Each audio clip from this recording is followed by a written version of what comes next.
The wind breathes a secret through the wheat, a golden ocean, restless and deep, mirroring the sky's own uncertain heart. Here, where the earth sighs and the sun bleeds its final colors, the dream begins.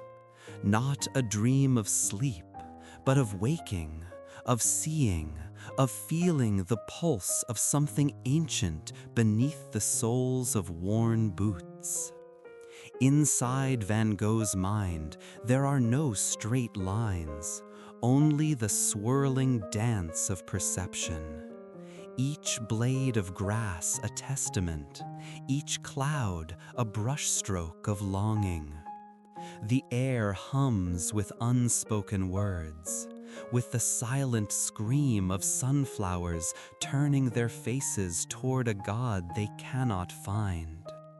He sought solace in the fields, a language only the soul could decipher. The crows, black commas against the azure page, punctuating the endless sentence of existence. They carry whispers of sorrow, of madness, of the price of seeing too much, too vividly.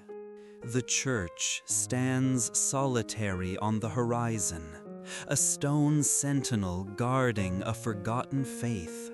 But faith, here, is not found in stained glass or hollow hymns, but in the tenacious grip of roots in the dark earth, in the unwavering cycle of seed and harvest. The cypress trees, flames reaching toward the heavens, consumed by a desire to transcend their earthly bounds. They stand as witnesses to his torment, their dark silhouettes echoing the shadows that haunted his waking hours. He painted them as a prayer, a plea for understanding, a desperate embrace of the divine. Loneliness was a constant companion, a shadow clinging to his heels as he wandered the sun-drenched paths. Yet, even in solitude, there was a communion with the land, an understanding that surpassed words.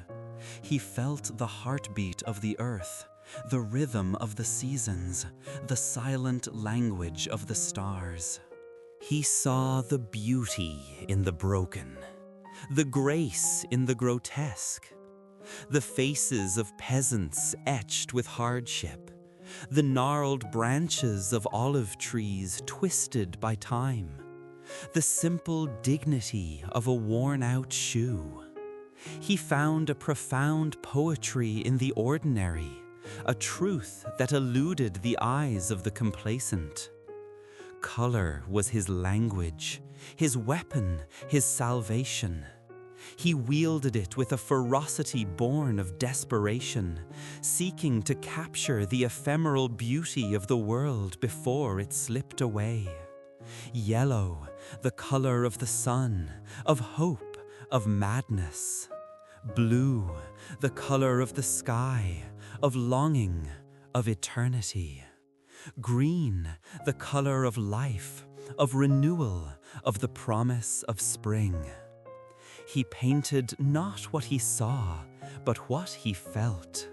The emotions coursing through his veins, the visions swirling in his mind, the unspoken yearnings of his heart. He transformed the canvas into a mirror, reflecting the depths of his soul for all the world to see. The dream of the fields is a dream of belonging, of finding a place in the vast tapestry of existence, a dream of acceptance, of understanding, of love, a dream that flickers like a candle in the wind, fragile yet enduring, illuminating the darkness with its unwavering flame. He walked among the wheat, a solitary figure bathed in golden light, searching for the answer to a question he could never quite articulate. The wind whispered secrets in his ear. The crows watched with knowing eyes, and the sunflowers turned their faces toward the setting sun, waiting for the dawn. The silence hummed, a vibrant stillness pregnant with unseen life. He sought solace in the vastness, a temporary reprieve from the clamor within. The church, a dark silhouette against the twilight sky, held no comfort. Its rigid doctrines, its pronouncements of sin and salvation, offered no solace to a spirit yearning for simple grace. He found God not in the stained glass, but in the humble potato fields, in the faces of those who toiled from dawn till dusk. Their hands, rough and calloused, held a deeper truth than any sermon. Their lives, a testament to resilience and quiet dignity, spoke of a faith that transcended dogma. The cypress trees, like dark flames reaching for the heavens, embodied his own restless spirit, his unwavering desire to connect with something beyond the earthly realm. He painted them with a fervor that bordered on obsession, capturing their tortured beauty, their defiant strength in the face of the wind. They were a symbol of his own striving, his own struggle to rise above the darkness and touch the light. The night sky, a swirling canvas of stars, offered a glimpse into the infinite. He felt a profound sense of awe, a humbling awareness of his own insignificance. Yet, within that insignificance, he found a strange kind of freedom. He was but a small speck of dust in the grand cosmic dance, but he was also a part of it, connected to everything that ever was and ever will be. He painted the stars as if they were burning with the fire of his own soul. Each brushstroke a prayer, each color a testament to the enduring power of hope. The cafe terrace at night, a haven of warmth and light in the darkness, beckoned him with its promise of companionship. Yet he remained outside, a solitary figure observing the scene from afar. He longed to be a part of the laughter and camaraderie, but a deep-seated fear held him back. He felt like an outsider, an observer, forever separated from the joys of human connection. He saw himself reflected in the cobblestones, a distorted image of loneliness and longing. The colors shimmered in the lamplight, a kaleidoscope of emotions swirling within him. He wanted to capture that moment, that fleeting glimpse of beauty and despair, and transform it into something lasting, something meaningful. He walked on, his footsteps echoing in the empty streets, drawn back to the fields, to the solace of the earth. He carried with him the weight of his own pain, the burden of his unfulfilled dreams. But he also carried a flicker of hope, a belief that even in the darkest of nights, a new dawn would eventually break. The fields stretched before him, bathed in the soft glow of the moon, a silent promise of peace. He breathed in the cool night air, feeling the earth beneath his feet, and knew that he was home. This earth, these fields, this was his sanctuary, his refuge from the storms of his own mind. He was a child of the earth, bound to it by an invisible thread, and in its embrace he found a measure of solace, a moment of grace.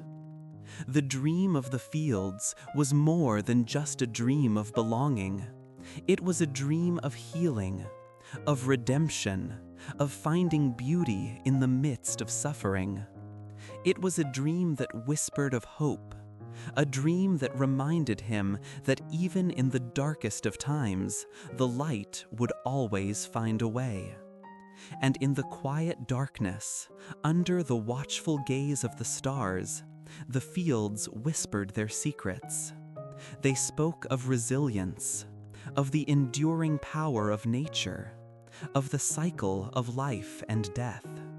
He listened, his heart open to their ancient wisdom, and found a sense of peace he had never known before.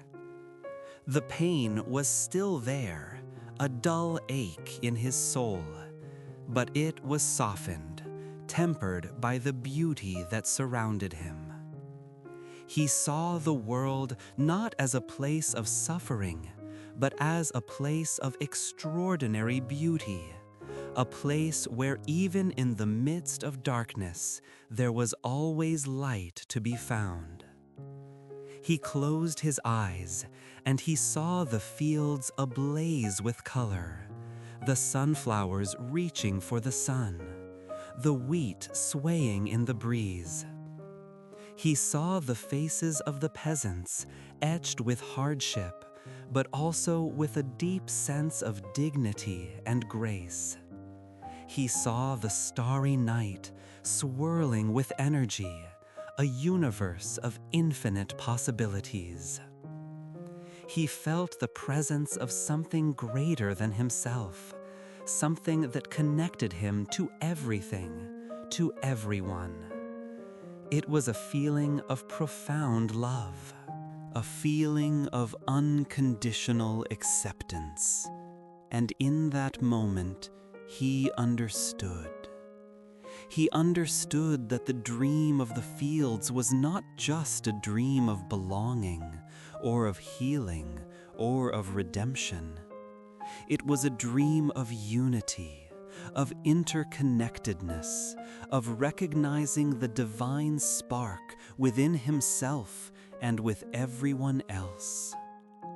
He walked deeper into the fields, his footsteps lighter now, his heart filled with hope. He was no longer alone. He was part of something bigger, something more beautiful than he could have ever imagined. The wind carried his voice, a soft murmur of gratitude, a prayer of thanksgiving. He thanked the earth for its beauty, for its solace, for its unwavering support. He thanked the sun for its light, for its warmth, for its life-giving energy.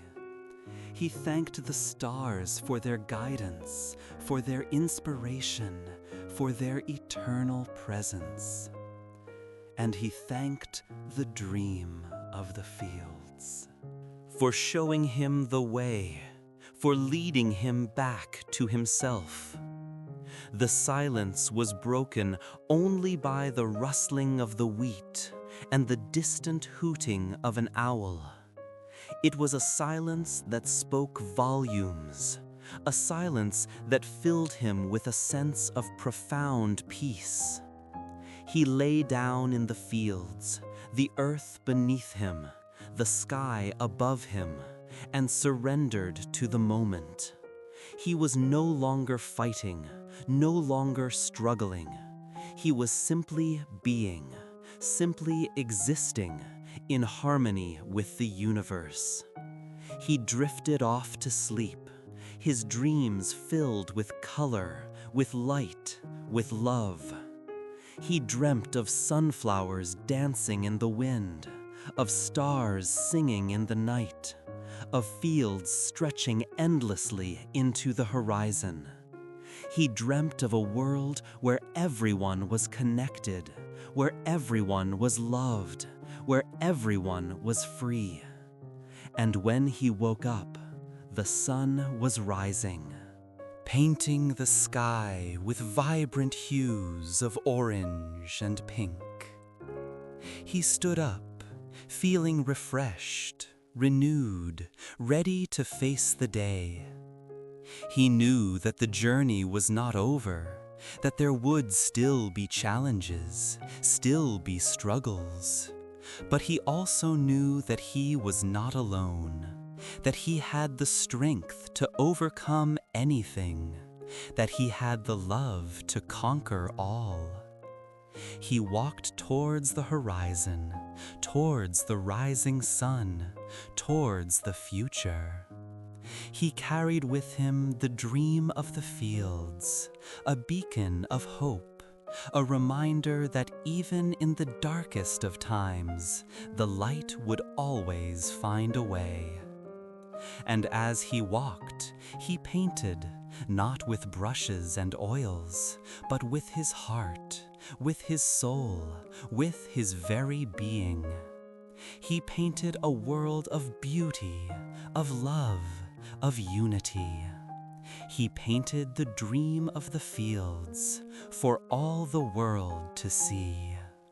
The fields embraced the memory, forever marked by the passage of a soul seeking light, leaving behind a testament to beauty born of pain, a silent echo of hope in the heart of the world.